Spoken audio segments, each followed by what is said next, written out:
Welcome to English with Dane, a podcast designed to improve your English. As always, I'm your host, Dane, and you can find me on Instagram and TikTok at English with Dane. If you want transcripts for each episode to follow along more closely, para seguir más de cerca, go to englishwithdane.com/transcripts. The link is in the description. Today's episode is about expressions and sayings, dichos, sayings, that I've heard recently in movies and thought they were worth talking about. So let's get right into it. You are listening to episode 153 of English with Dane. Hit it.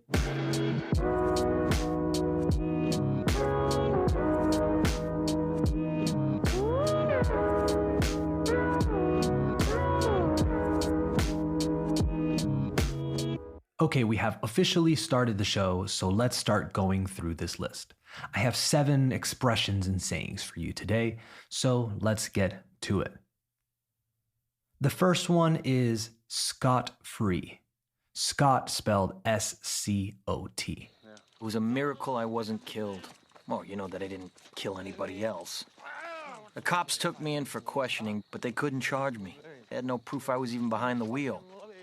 Meanwhile, Brad did 3 months in jail for contempt because he wouldn't rat Donnie out. The result? I was scot-free.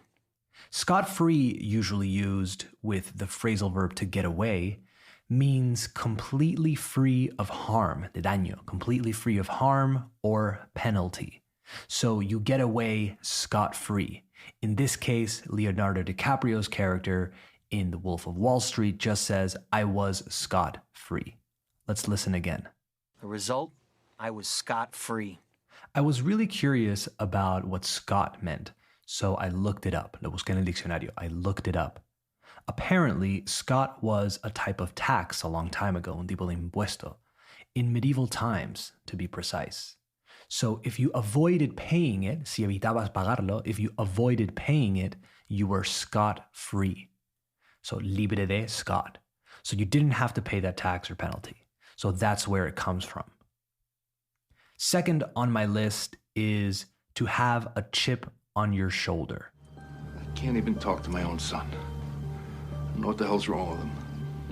He took his mother's death pretty hard, Carl. Kim, we all did. But he's the only one walking around with a chip on his shoulder. Chip is spelled C-H-I-P, by the way, like a potato chip or a computer chip. If someone has a chip on their shoulder, they are angry all the time because they think they have been treated unfairly, que han sido tratados o tratadas injustamente. They think they have been treated unfairly or feel like they are not as good as other people. Let's listen again. He's the only one walking around with a chip on his shoulder. Once again, I wanted to know why this is something we say, so I looked it up. I found this. Now, I don't know how accurate this is because it just seems so stupid, but hey, it's what I found. I'll read it to you and you can tell me if it's stupid or not. It says, the saying originated during the 19th century in the United States, where people wanting physical fights would carry a chip of wood on their shoulder, daring others to knock it off. I don't know about this one. A chip of wood is a small piece of wood, by the way, un trocito de madera. All right, let's move on to number 3. At number 3, we have hands down. Hands down, best fish taco I've ever had in my life. God, those tortillas were incredible. So hands down means easily or decisively or unquestionably. That quote you heard there could also have been unquestionably the best fish taco I've ever had. Hands down, though, is more natural. Spoiler alert, I also looked this one up because I couldn't, for the life of me, think of why we use it. So it turns out, it turns out that it comes from the world of horse racing. So when a particular horse is winning and it's obvious that they're going to win, the jockey or rider would drop his hands, relaxing his grip on the reins, las riendas, relaxing his grip on the reins, so his hands would be down when it was obvious or an easy win. So that's where hands down comes from.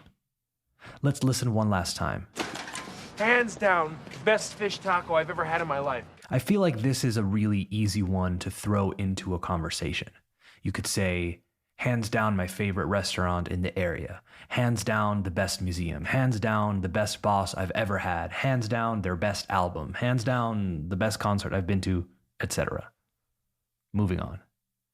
At number 4, we have to roll with the punches. There's no turning back. Guess I'll have to roll with the punches. Roll as in R-O-L-L, by the way, and punches as in puñetazos. To roll with the punches means to adapt yourself to adverse or negative circumstances. Again, to roll with the punches means to adapt yourself to adverse or negative circumstances. This one comes from the sport of boxing. If someone throws a punch at a boxer, they can roll, which means they move their body in the same direction as the punch to make the impact considerably less hard. So to move with the punch in order to decrease its power. So if you roll with the punches, metaphorically, you are adapting to an adverse situation and operating in a way that is not fighting against what you can't change. Guess I'll have to roll with the punches. Next up at number 5 is quality time. Hey, you. Hey. Getting some quality time with the boys? Uh-huh. Yeah, it was fun. Quality time is time spent with people you are close to and giving them your full attention. During Christmas, for example, you look forward to spending some quality time with your family or friends. Hey, you. Hey. Getting some quality time with the boys? Uh-huh. Yeah, it was fun. Moving on to number 6, which is to keep your eyes peeled. Probably headed west. Just drive slow, keep your eyes peeled. If we translate it word for word, it means mantén los ojos pelados. To peel, spelled P-E-E-L, means pelar. To keep your eyes peeled means to be on the alert, to watch carefully or vigilantly for something. You could say something like, we need to find a parking spot, so keep your eyes peeled while I drive around. I couldn't find a really good or convincing explanation as to why we say this one. One explanation said that because a lot of fruits and vegetables improve when peeled, mejoran peladas, that the same thing would be true of our eyes. I mean, I guess it's an explanation, but it's hands down the worst one so far. So, one more time before we move on. Probably headed west. Just drive slow, keep your eyes peeled.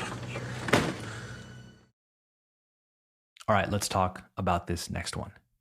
Last but not least, we have to bark up the wrong tree. But you're wrong. Like hell I am. Joe, trust me on this. You've made a mistake. He's a good kid. I understand you're hot, you're super fucking pissed. We're all real emotional. But you're barking up the wrong tree. I know this man, he wouldn't do that. To bark, spelled B-A-R-K, means ladrar. This expression comes from the world of hunting, de la caza or caza. So in the early 1800s, hunting with packs of dogs was very popular. So this term would be used, sería usado, when animals tricked dogs into thinking they were in a tree when in reality they had escaped. The dogs would bark while looking up in the tree for the animal that was no longer there. So they would bark up the wrong tree. To be wrong, essentially, right? To be mistaken, to be pursuing, estar persiguiendo, to be pursuing a mistaken or misguided line of thought or course of action. I really like this one because it's very visual. You can totally imagine the scenario. So one more time before we go. We're all real emotional. But you're barking up the wrong tree. I know this man, he wouldn't do that. So to recap all of them. Number 1, scot-free means completely free of harm, de daño, or penalty. The result? I was scot-free. Number 2, to have a chip on your shoulder, to be angry all the time because someone thinks they have been treated unfairly or they feel they are not as good as other people. He's the only one walking around with a chip on his shoulder. Number 3 is hands down, so easily, decisively, or unquestionably. Hands down, best fish taco I've ever had in my life. Number 4 is to roll with the punches, so to adapt yourself to adverse or negative circumstances. There's no turning back. Guess I'll have to roll with the punches. Number 5 is quality time, time spent with people you are close to and giving them your full attention. Number 5 is quality time, time spent with people you are close to and giving them your full attention. Number 6, to keep your eyes peeled, to watch carefully or vigilantly for something. Just drive slow, keep your eyes peeled. And number 7, to bark up the wrong tree, to be pursuing a mistaken or misguided line of thought or course of action. But you're barking up the wrong tree. All right, that's it for this episode of English with Dane. I hope you enjoyed it, and I hope you learned something. If you made it this far, si llegaste hasta aquí, if you made it this far, please give English with Dane a 5-star rating on Spotify, Apple Podcasts, or wherever you listen. If you want transcripts for all future episodes so you don't miss a word, go to englishwithdane.com/transcripts and sign up to the listener list. You'll receive full transcripts for new episodes on the same day as they come out. If you want past episode transcripts, you can get those there too. That's englishwithdane.com/transcripts. All right, talk soon. Later.